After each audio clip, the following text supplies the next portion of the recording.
Hello, everyone. Senate has given its approval for Bola Tinubu's request to send Nigerian troops to the Republic of Benin as part of efforts to help restore calm and stability after last weekend's attempted military takeover. People are being killed in Nigeria. It doesn't concern Tinubu, but you see the one that has to do with coup, the one that has to do with shaking the illegitimate power that he has gotten. He's very good at standing up and doing something about it. The other time they said there was coup, some they know coup, there's no coup, whatever. They arrested soldiers, they did all of that in Nigeria. Now what is happening in Benin Republic? He has gone, or he went ahead to have sent Nigerian troops all the way to Benin Republic, claiming that the president of Benin Republic had sought for help, from him. And we're also hearing the report that 11 Nigerian soldiers have also been detained in Burkina Faso due to the fact that they had flown into their airspace without the proper authorization that they are supposed to have. At this moment where Nigeria is, we're battling with insecurity from all fronts in Nigeria. We are going through so much, and yet we are having Tinubu, deploying military to another country. It seems from the first time that Tinubu rigged the election and got into office, he is been fixated about going to war. I don't know what it is, whatever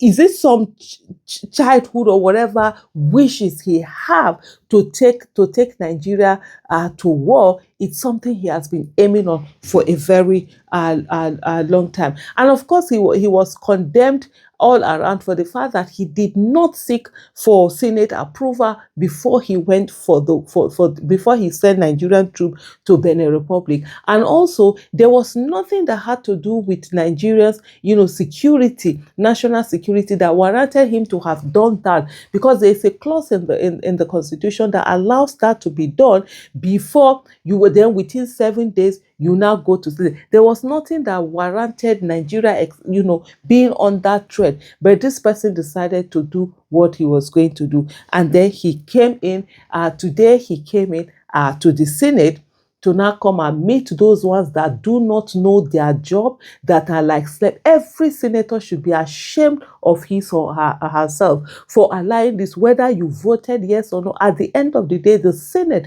is the one that has given this approval. All of you need to bow your head in shame in how much you have failed, not only Nigerians, but also yourselves, in not knowing the power that you have, and you have turned yourselves into slaves. The endorsement was announced on Tuesday by Senate President Godswill Akpabio during plenary, following a review of the president's letter in the Committee of the Whole, in accordance with Section 5, Part 2 of the Constitution Channel Report. Lawmakers voted unanimously to support the deployment, effectively granting parliamentary authorization for the regional security mission. Akpabio hailed the resolution as timely, stressing the arrest in any neighboring country could easily destabilize wider region. An injury to one, he said, is an injury to all. Yet Nigerians are suffering. Nigerians are being killed like chickens. Nigerians are being haunted in their various houses, killed in their places of worship, killed in markets, killed in schools, children abducted. Yet you do not see them coming together to put all of this effort. But when it comes to regime protection, that is where they are number one at. He added that Nigeria has an obligation to stand with its partners under the Economic Community of West African States framework. The Senate is expected to immediately forward its formal approval to Tinubu. Tinubu, in his letter to the upper chamber, had requested permission for the deployment, noting that Nigeria bears a historic responsibility to assist Benin under existing ECOWAS security arrangements. He warned that the situation requires urgent external intervention to prevent further deterioration. The attempted coup in Benin occurred on Sunday when a faction of soldiers identifying themselves as the Military Committee for a Foundation appeared on national TV to declare that they had resolved that Mr. Patrice Talon is removed from office as President of the Republic. The move was swiftly contained as Benin loyal military forces pushed back and reclaimed control. The regular army is regaining control. The city, Cotonou, and the country are completely secure. It's just a matter of time before everything returns to normal The cleanup progress is where sources close to Talon said. Following the failed takeover, ECOWAS announced plans to deploy its standby force after consultation among members of the Mediation and Security Council to the level of head of state and government. The chair of ECOWAS Authority of Heads of State and Government has ordered the deployment of elements of the ECOWAS standby force to the Republic of Benin with immediate effect, the bloc stated. The regional force shall be made up of troops from the Federal Republic of Nigeria and the Republic of Sierra Leone, the Republic of Cote d'Ivoire, and the Republic of Ghana. The force shall support the government and the Republican Army of Benin to preserve constitutional order and the territorial integrity of the Republic of Benin Republic. Here you are, so you know how to help people protect the territorial integrity of their own country, but you do not want people that will come in and help you to fight the terrorists that are killing your people, because of course the lives of the people do not matter to Tinubu. His own is to rig election and do whatever it is that he wants to do. Earlier I had done a statement which I put on my Twitter handle. I'm going to look at that statement now and look it up and read the statement. And this is what it said. I said, shame on the Senate, an institution that should be the voice of the people and the guardian of the nation has reduced itself to self-enslavement. A hallowed chamber has become an unconsecrated chamber. The hasty approval of Mr. Tinubu's request to deploy Nigerian military forces to Benin Republic by the Senate is deeply alarming, disappointing, and a mockery of this constitutional power it has. This decision was made without rigorous interrogation, thorough debate, or a genuine assessment of its implication for Nigeria's security, economy, and sovereignty. In a time when Nigeria is grappling with rampant insecurity across the country and economic hardship that has left millions hungry, committing our overstretched troops to foreign intervention is not just misguided, it is recklessly harmful.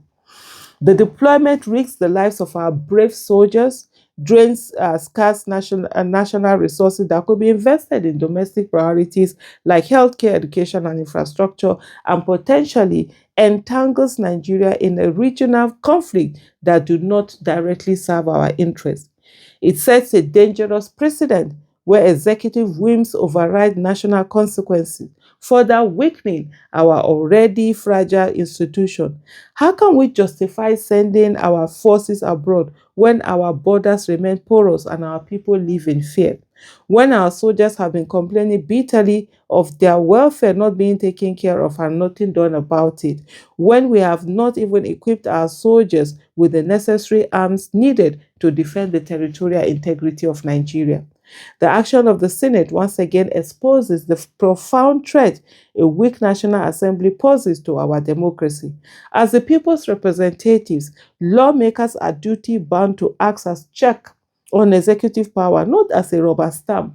By failing to demand transparency, evidence, or accountability, they have abdicated their constitutional role, eroding the separation of powers that safeguard our freedom. A compliant legislature invites authoritarianism, silences the dissent, and betrays the democratic ideals we fought so hard to achieve.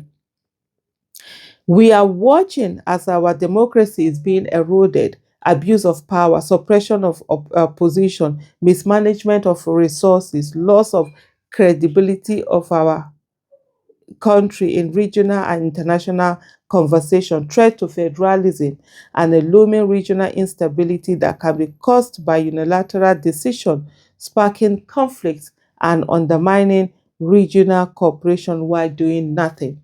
Let it be known that we are not helpless as citizens.